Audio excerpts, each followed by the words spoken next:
Behind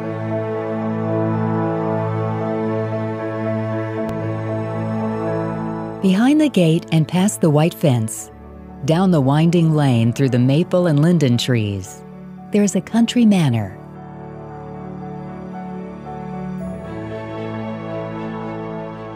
Walk through the wide front door and step back in time to an era when elegance was the order of the day and royalty danced across these very parquet floors.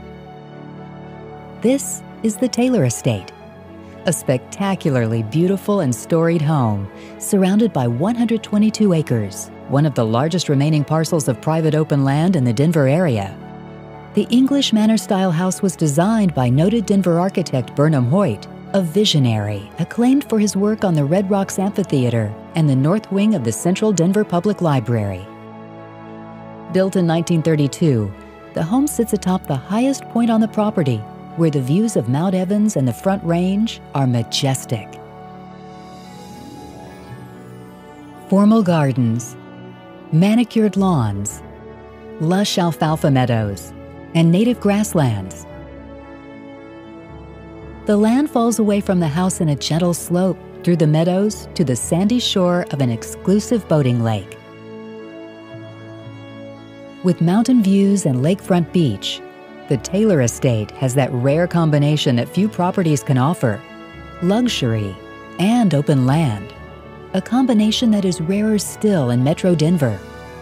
The Taylor Estate is in the city of Lakewood in Jefferson County, just 20 minutes southwest of downtown Denver. The property encompasses 122.3 acres east of Wadsworth Boulevard and north of Yale Avenue.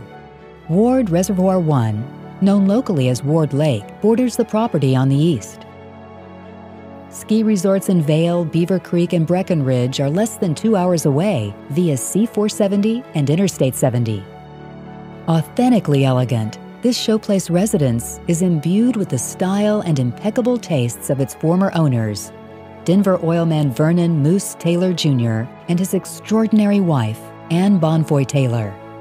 Vernon, who was also one of the original investors in Vail, and Anne, a skiwear designer and a fashion icon, whose photograph graced dozens of magazine covers, bought the estate in 1951 and lived here for the rest of their lives. Anne was an acclaimed equestrian, and in her younger days qualified for the 1940 Olympic ski team, flew planes, and trained pilots during World War II. Vernon, who served on many corporate boards, was a handsome former college football star and World War II aviator. At their estate, the Taylors hosted lavish parties for royalty and dignitaries, Prince Philip, Princess Anne, and Henry Kissinger among them. A Society columnist once wrote that Princess Anne would be right at home when she visited the Taylor Estate. And in fact, the house is very much an English-style country manor with elaborate public salons and cozy private spaces. In all, there are 26 rooms in 14,000 finished square feet. The grand foyer welcomes guests who in winter can warm themselves before a crackling fire. Long halls, a Burnham Hoyt trademark, connect the public and private rooms. The antique paneling in the library was imported from an English home and waxed every year, floor to ceiling.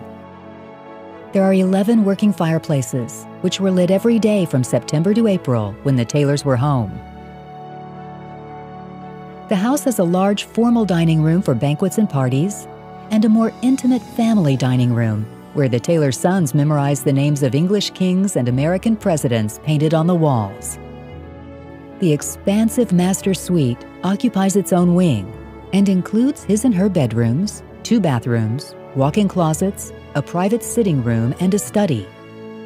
In all, there are 11 bedrooms and 9 baths. The kitchen has commercial-grade appliances, long counters for plating meals, vast cabinetry for storing china, glass, and silverware, a larder, an eating area for staff, and a rare German silver sink. The garden room, which opens onto the terrace, has space for cutting and arranging flowers gathered from the perennial borders. Jane Silverstein Reese, one of the foremost female landscape architects of the time, designed the gardens with stone walls, terraces, perennial borders, and lovely shade trees. The tennis courts and oval and ground pool have been beautifully maintained.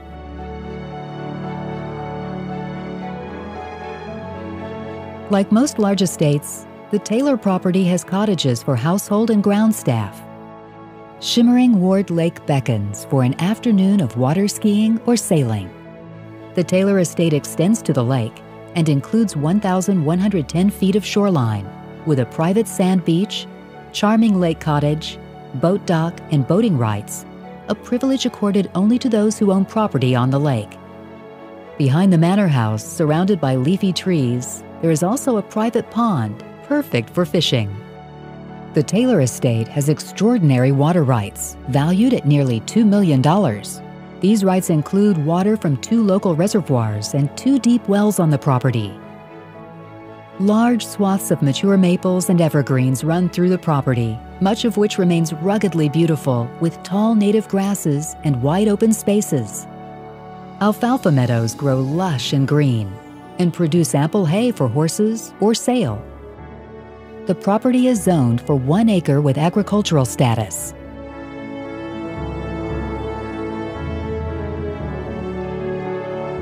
Vernon and Ann Taylor love to ride their horses through the fields, and no wonder. With its wide-open fields, stables, and dressage ring, the estate is ideal for equestrians. As the sun slips behind the mountains, stillness settles over the meadow and the manor. Timeless elegance and natural beauty entwine here at the Taylor Estate.